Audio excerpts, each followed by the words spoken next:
So we have this 64-year-old gentleman who presented to us with history of bilateral pedal edema for 1 month, history of decreased urine output, progressively worsening decreased urine output, facial puffiness for the past 1 month. He also had history of purpuric lesions predominantly involving the lower limb for the past 1 month, and with history of cough with breathlessness for lasting for about 2 months, and history of fever for 3 days. He also had history of past history of smoking, and was a known case of COPD for the past 4 years on MDIs. He was also a case of hypertension for the past 10 years on regular antihypertensives. Otherwise, significantly, there was no history of diabetes mellitus, no significant family history.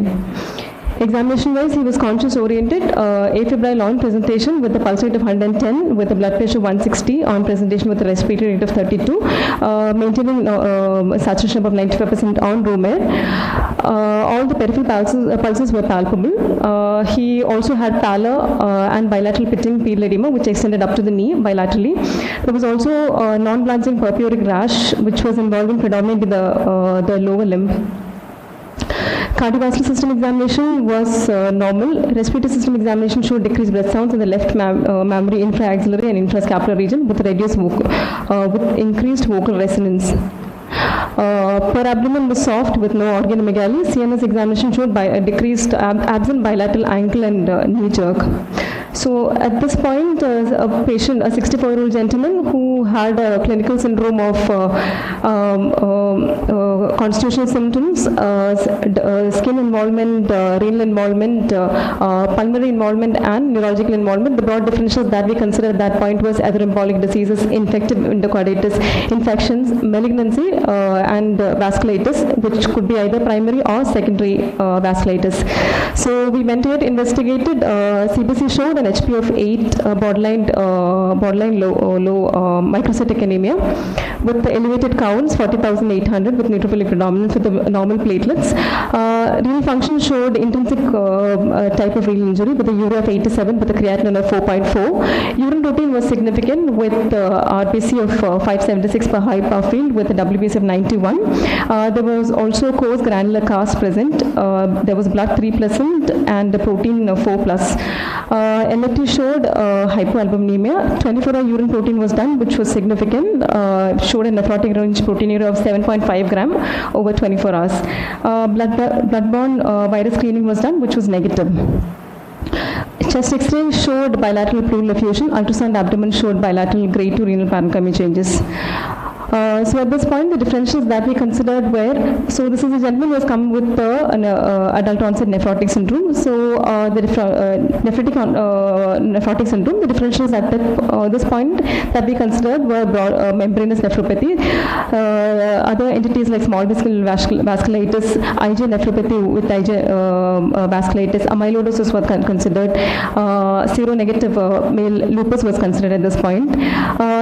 Further investigation showed AMA, which was negative, ANCAs, which were negative, cryoglobulins were also quantified, which was non-detected. Immunoglobulin levels are normal, serum electrophoresis and the urine BJP was negative.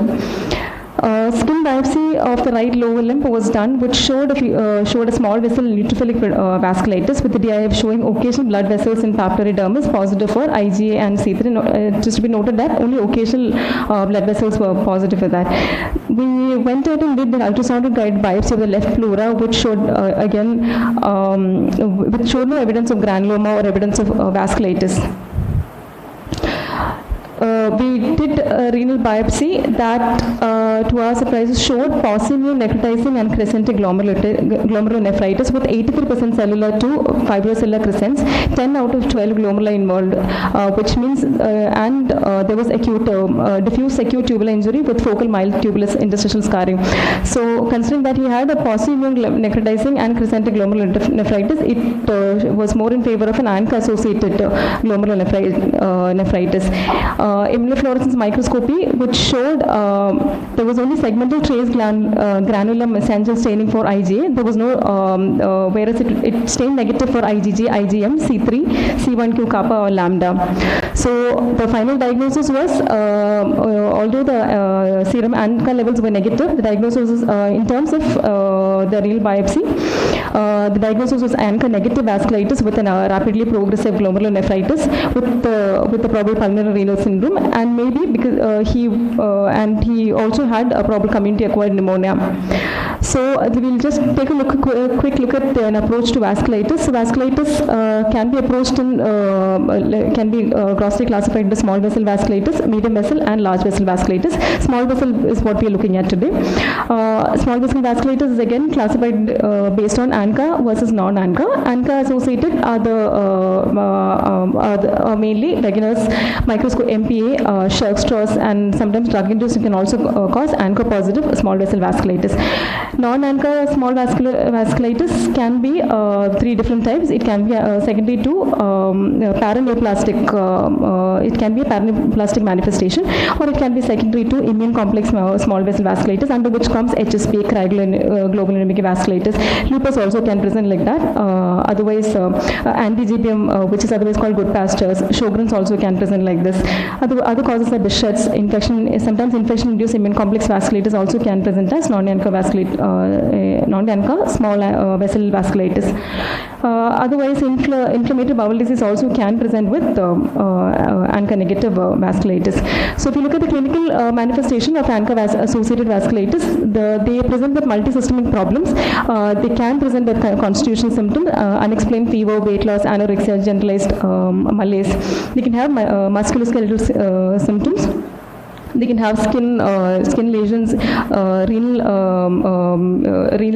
impairment, can manifest as proteinuria, hematuria, elevated creatinine, can have necrotizing glomerulonephritis, just like what we had in our patient, can have respiratory symptoms, nervous system, neurological symptoms can be there, GI symptoms also can be there, in which in our case the patient, the fecal stool occult bloods were negative.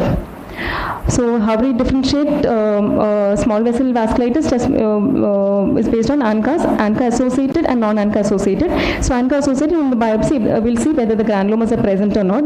If there is granulomas present, especially if there is a pulmonary syndrome, if the biopsy is showing features of granuloma, and if you look at the history, if there is previous history of asthma or peripheral smear showing eosinophilia, the chances of them having a Scherk-Strauss is more likely. Whereas even if the granulomas are present and if there is no history of asthma, no peripheral smear is not suggestive of eosinophilia, that is more suggestive towards vaginous granulomatosis. If none of this is there, if that is biopsy is negative for granulomas, it is more suggestive of a microscopic polyangiitis, otherwise called MPA. Non-ANCA associated vasculitis, we look at whether IgA dominant immunodeficits are present. If it is present, it is more suggestive of a HSP. It can, if it is not, we look at the serum cryoglobulin levels.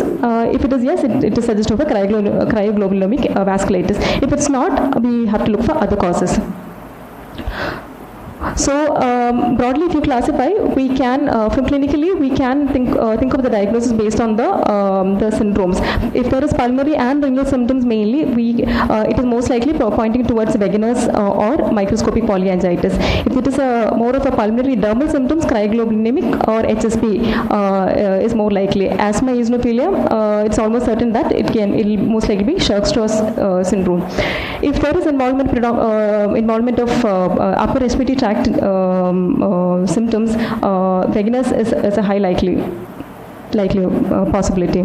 So if you look at the pulmonary renal syndrome, pulmonary symptoms, when do we call it a pulmonary renal syndrome? If there is a combination of diffuse alveolar hemorrhage and if there is renal involvement in terms of glomerulonephritis. The three most common causes of pulmonary renal syndrome are: one is ANCA-associated small vessel vasculitis, anti-GBM disease, and even SLE can present like that. So what are the ANCA-positive vasculitis that we are concerned? Three major syndromes are granulomatous polyangiitis, which is otherwise called vaginous, MPA, that is microscopic polyangiitis is the second possibility. Third is Scherk-Strauss. So in our case, in our patient, the patient presented with a pauci-immune glomerulonephritis, which is pointing more towards ANCA vasculitis. Although serum ANCA levels were negative. So there is a separate entity called ANCA negative vasculitis, which is otherwise called pauci-immune glomerulonephritis. So it's a rare entity. About 10% of the patients with this kind of ANCA vasculitis can present with a negative, with undetectable available ANCAs. The problem here is why is it important to recognize it is because the lack of antibodies makes the diagnosis a little bit difficult. So that is where the biopsy comes into play, because the management depends on the biopsy. So this was one study which looked at the outcome of ANCA-negative renal vasculitis. This was a retrospective multi-center cohort study which was published in 2005. They analyzed the the clinical features, the renal histology and outcomes in 20 patients who were diagnosed to have pauciimmune crescentic necrotizing renal vasculitis, in which the indirect immunofluorescence did not detect ANCAs, just like in our patients. So in this, 20 patients were there, about 15 predominantly male patients, 15 were male and 5 were female. And the median age was of presentation was 65. So the survival was significantly, from the study what we got to know is survival was significantly determined by the age or diagnosis. The higher the age, the survival tend to be lower. So if you look at the renal outcome, it did not significantly differ between ANCA positive and ANCA negative vasculitis. The mortality rate also did not differ significantly. In the ANCA negative cohort, there was 30% chance of mortality over 5 years, whereas in positive ANCA positive vasculitis, the mortality rate varied from 24 to 41%. So our patient, he presented with the typical renal histopathological features. He had cellular crescents. There was no with no glomerular staining for IgGs, and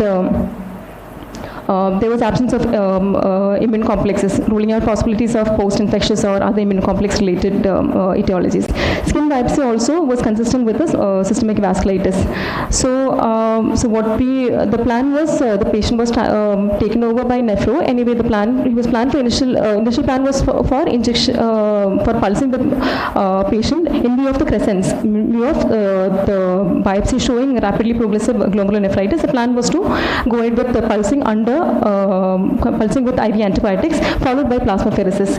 He was given 3 doses of methylprednisolone. Plasmapheresis could not be given in view of recent ongoing infection also, and because of the old age of the patient, he was started on a tablet Endoxan 50 mg once daily. So the take-home messages would be a negative serology report may lead to a delay in dialysis, but our patient, we caught it on time. That is why it is important. A renal biopsy should be contemplated whenever, if the clinical syndrome is suggestive of vasculitis, and if there is features of rapidly worsening renal failure, the renal biopsy should be done at the earliest in case of a suspected vasculitis. So because early diagnosis and early immunosuppressive therapy will make a difference to the patient. Thank you.